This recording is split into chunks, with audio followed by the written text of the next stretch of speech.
Dans ce chapitre, nous allons découvrir ensemble les formules dans Excel. C'est vraiment le cœur des fonctionnalités d'Excel, faire des calculs. Alors, qu'est-ce que c'est qu'une fonction ou une formule? Eh bien, c'est de dire à Excel qu'il doit effectuer un calcul. Excel dispose d'énormément de fonctions disponibles. On ne va pas toutes les étudier ensemble, ce ne serait pas possible. Je vous expliquerai à la fin du chapitre comment trouver celles que nous n'aurions pas étudiées et dont vous auriez besoin. Commençons tout de suite par les formules arithmétiques de base. Addition, multiplication, soustraction, division. Bien sûr, Excel sait faire tout ça et je ne saurais trop vous conseiller de l'utiliser. Découvrons tout de suite, à travers une application, comment procéder.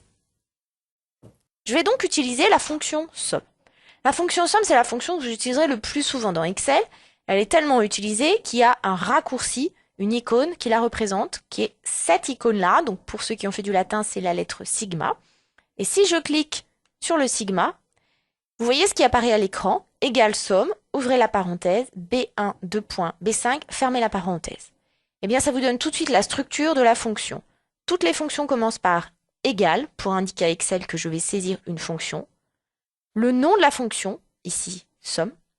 Puis j'ouvre la parenthèse, j'indique entre les parenthèses les données de la fonction, donc ici de B1 à B5, et je ferme ma parenthèse pour dire que ma fonction est terminée.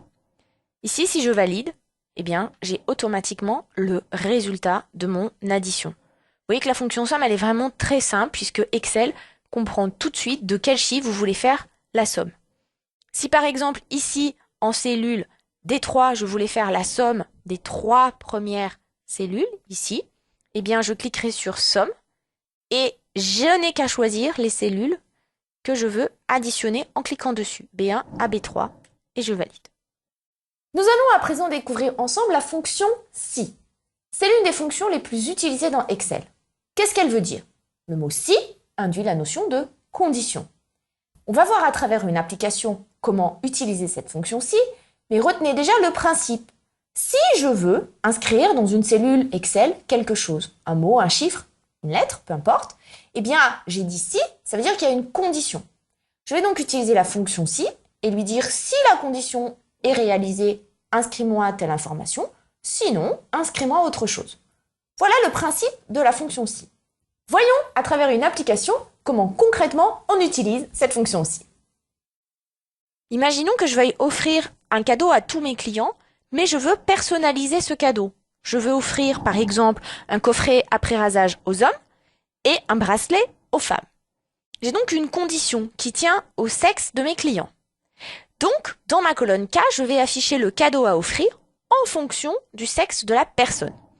Ici, c'est la fonction si que j'utilise, et comme on l'a vu tout à l'heure, pour utiliser une fonction, on écrit toujours égale, le nom de la fonction, donc ici la fonction si, puis on ouvre la parenthèse.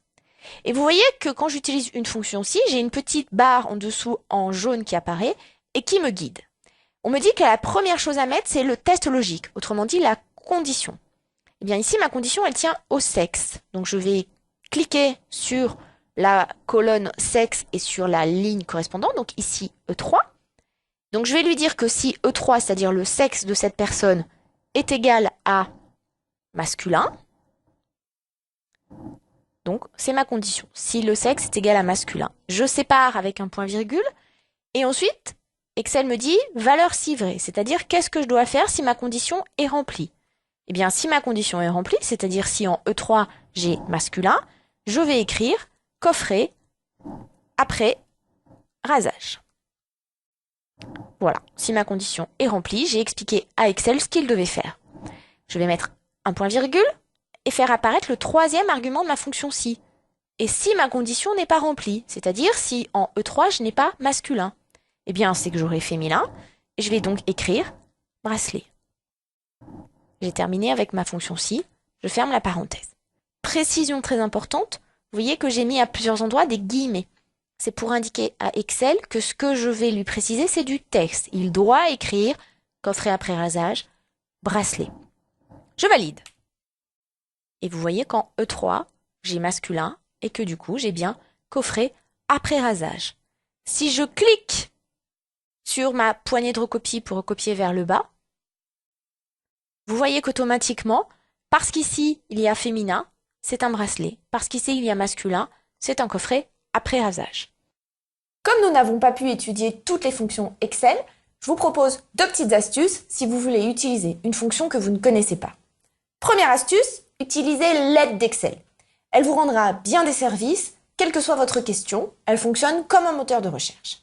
Deuxième astuce, vous allez dans le menu « Insérer une fonction » et là, vous allez découvrir la liste de toutes les fonctions d'Excel qui existent, classées par grande catégorie, fonctions mathématiques, fonctions financières par exemple.